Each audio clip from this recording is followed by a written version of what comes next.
When you have hair loss, it can be such a scary and deceivingly lonely place. But you know what? You're not alone. You are here with me. Welcome to the Alternative Hair Alchemist podcast. Hi, I'm Deborah Heim. I am a certified alternative hair specialist, a wig boutique owner, and wig wearer myself due to alopecia. And this is my Tell It Like It Is take on all things alternative hair.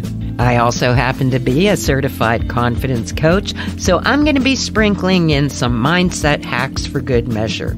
So take a deep breath, sit back and relax, and listen to my favorite ways and my best advice on how I help others and help myself to rock that alternative hair. We're going to drop that shame and stigma. What is that about anyway? Now, let's do this.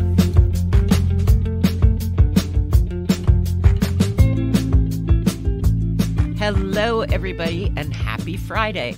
This is Deborah Heim, and you're listening to the Alternative Hair Alchemist podcast. This is where you want to come to find out answers from somebody that does wigs and toppers on real people all the time, is going to give you the real talk on alternative hair.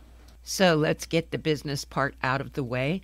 Deborah Heim. I am certified in alternative hair. I'm also a certified coach for happiness, confidence, and just about any goal you want to achieve. I'm your girl. I am somebody that is going to ask you the questions to make you figure out that right next action. And I'm going to hold you accountable because I'm pretty straight and pretty upfront. So there won't be any guesswork. And you can find me at DebraHeim.com, and the shop is verybestlittlehairhouse.com.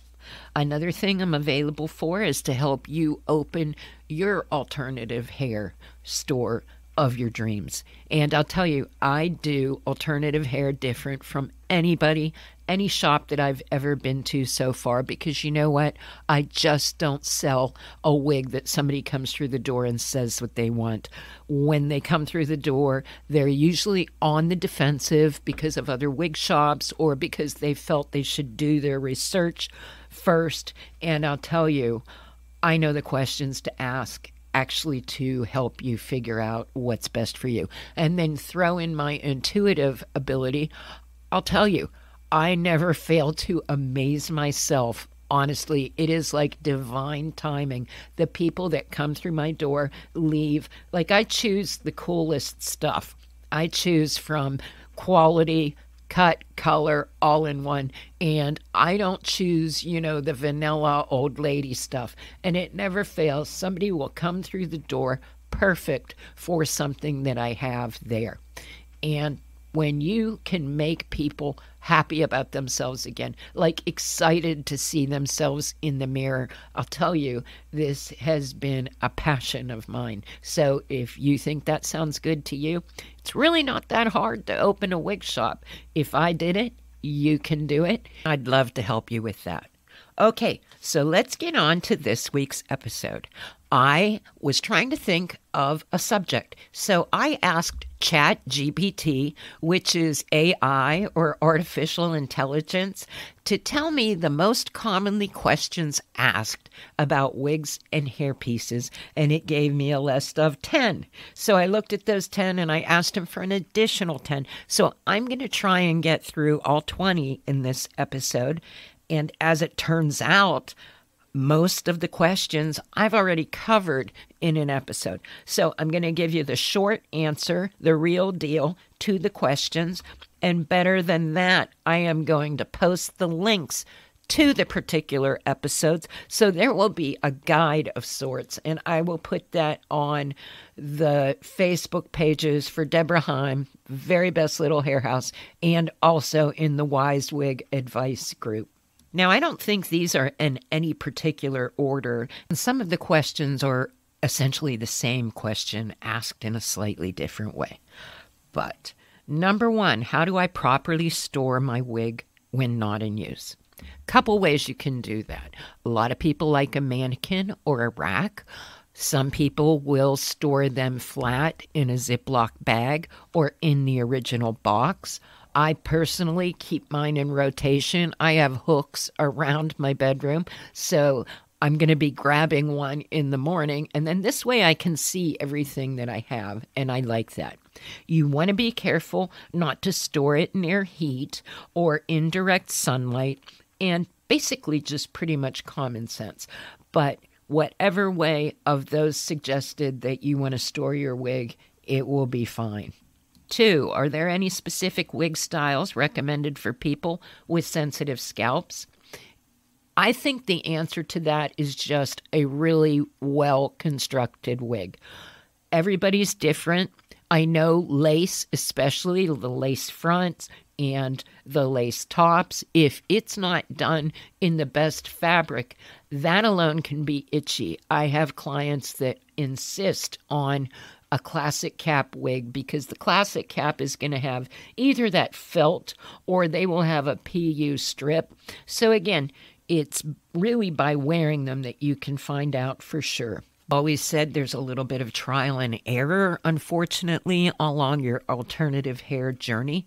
But, each and every hair piece, whether it's a wig, a topper, you're going to learn from, and you just get better and better with experience. 3, can I cut or trim a wig to customize the length or style? Now, my answer to that is you can, but maybe you want to have a professional do it. No, seriously, though, I can tell you from people coming into my shop and when I ask people, almost everybody that has cut the wig, whether they put a bang in it or what have you, they kind of wish they hadn't. So, again, try and find the wig that suits you best. But if you get a wig thinking you're going to do this to it, that to it, this to it, you might want to see if there's something that is going to be a little less work for you. 4, what is the difference between a hand-tied wig and a machine-made wig? Well, when you look inside of it, your machine-made wigs have the rows. It's also called wefted in the back. So a hand-tied wig, every hair is attached by hand, and on the average, it takes someone 40 hours to tie each one of those hairs onto the wig, whereas a machine-made wig takes about 8 hours. So, as you can imagine, there's a huge difference in the price. But let me tell you, when you get the right hand-tied wig, you will thank yourself for it because it is a huge, huge comfort to have that. It fits closer to your head. It's also extremely light, so if you are in the sun or you're in the warm weather, most good wigs, if you get a decent wig, it's not going to be a problem. But I can tell you for sure, hand-tied, when you get a good one, you will love it. Are there any tips for preventing wig slippage or movement? And yes, luckily there are. My favorite is Walker Blue wig tape. I simply use one piece on the lace in the front, and I do have a video showing why I use that as opposed to anything else out there. There are things I hear very good reviews about, like it stays. Some people will use different types of glues on there, but when you use the right tape, it is no fuss, no muss. It rolls right off of there. There's no adhesive that you have to get rid of. So that's why my favorite is wig tape. Now, a little bit further down there, I will give you the episode number where I discuss wig grips and caps and all of that. Question 6, how can I tell if a wig is heat resistant or not?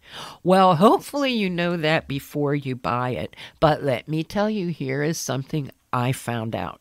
Doesn't matter if it's regular synthetic, doesn't matter how real it looks, and even if you have your heat instrument on low, it will singe it. So hopefully you're not finding out that it's not heat okay by doing that.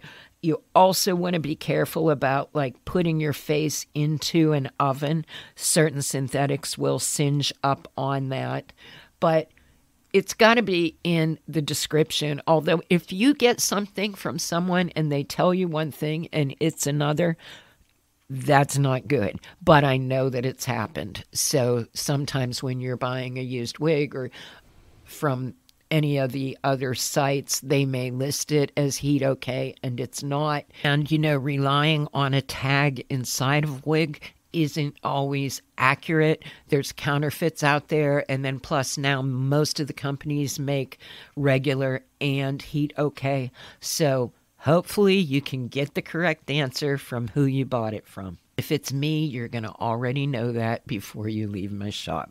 Question 7, what are the best practices for maintaining a wig's shine and luster? Now that, of course, is referring to your human hair. And with human hair, if you are making that type of investment, I would ask the person that sold it to you. A lot of the brands prefer that you use the products made by them, and that's what I always advise, because that way, they can't come at you if you have a problem saying, oh, well, you should have used our products. Ask me how I know that. It was before I had a shop, and that's what happened. I got a really nice human hair wig by a major company, and I was trying to save a buck, thinking that I could use, people stuff on it.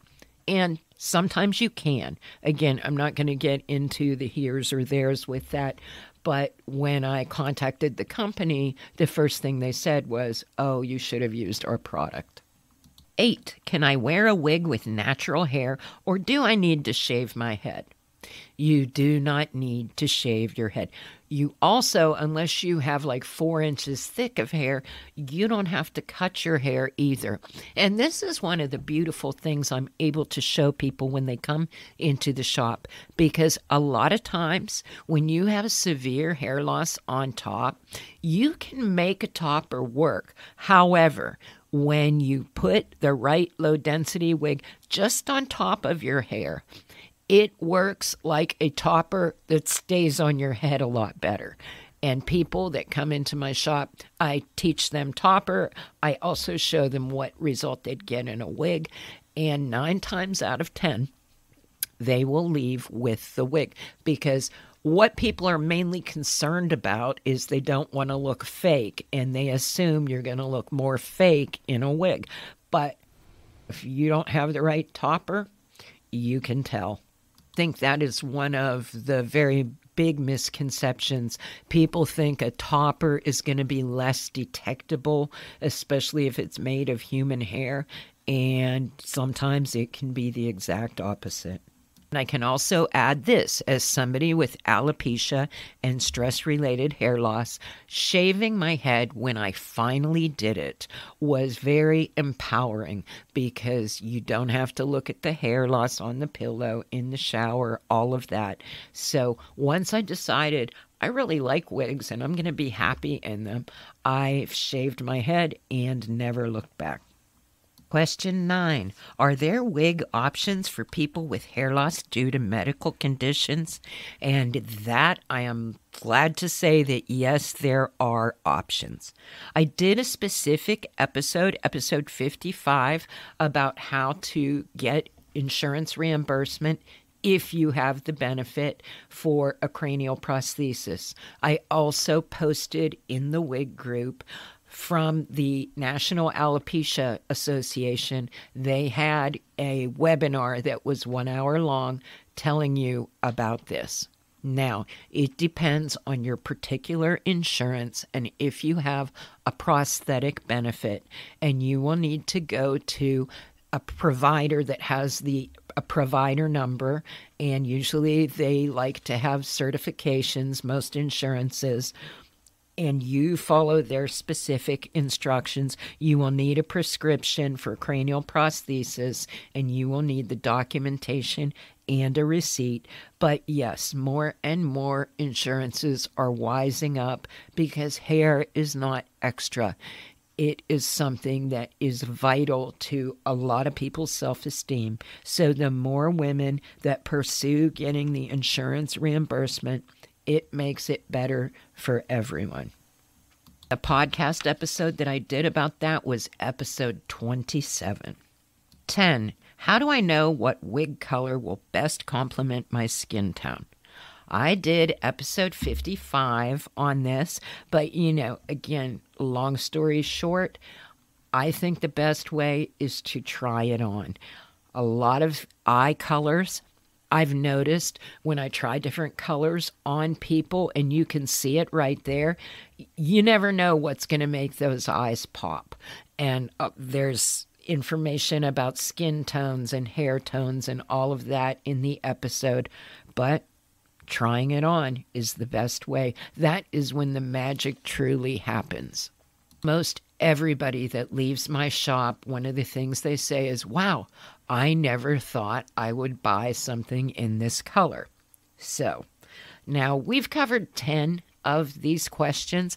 I think I'm going to save the next 10 for next week because this has gone on long enough already. And if you're listening, thank you so much. Till next week, peace, love, and alternative hair. If you enjoyed this episode, you might like working with me one-on-one even better. You can check out the options at deborahheim.com. You can find my shop at verybestlittlehairhouse.com. And don't forget my Wise Wig Advice and Support group, also on Facebook. I'd love to hear from you. But until next time, peace, love, and alternative hair.